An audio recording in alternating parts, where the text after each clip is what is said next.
ఆశ ఆశగా అడిగింది మాతో సావాసం, హాయి హాయిగా నవ్వింది మాతో సంతోషం.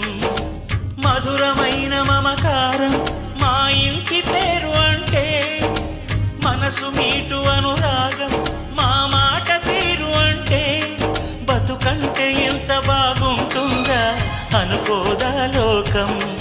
ఇటువంటి వింత తను చూసిందా అనుకోదా స్వర్గం.